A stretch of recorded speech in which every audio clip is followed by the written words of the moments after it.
ऐसे नाम जो आपने सालों से हर न्यूक्लियर हेडलाइन में सुने हैं। स्ट्राइक्स ने बहुत जोर से हिट किया, जिसमें की ईरानियन साइंटिस्ट्स मारे गए और क्रिटिकल इंफ्रास्ट्रक्चर को नुकसान हुआ।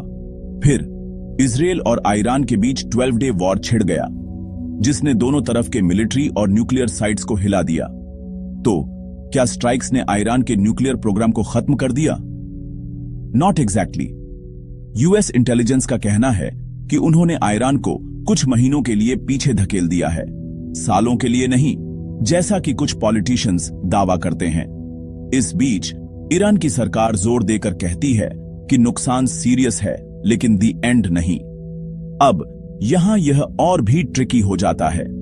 ईरान ने इंटरनेशनल एटॉमिक एनर्जी एजेंसी के साथ सभी कोऑपरेशन को अभी खत्म कर दिया है, इंस्पेक्टर्स को बाहर निकाल दिया है और अपनी न्यूक्लियर एक्टिविटीज को अंधेरे में छोड़ दिया है।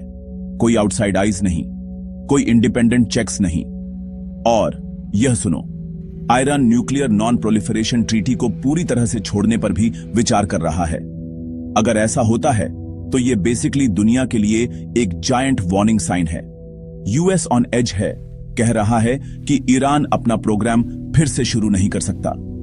इजराइल फ्यूरियस है, फ्रांस टॉक्स के लिए अर्ज कर रहा है, और किसी को भी नहीं पता कि ईरान के एनरिच्ड यूरेनियम के स्टॉक पाइल का क्या हुआ है। एक्सपर्ट्स चेतावनी देते हैं, इंस्पेक्टर्स को बाहर करना ईरान को सीक्रेट रूप से बॉम्ब की ओर तेजी से बढ़ने के लिए पुश कर सकता है।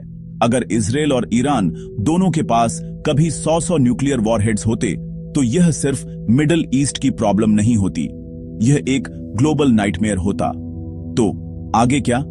इस स्टैंड ऑफ में क्लैरिटी पहली कैजुअल्टी है और स्टेक्स बस बढ़ते ही जा रहे हैं।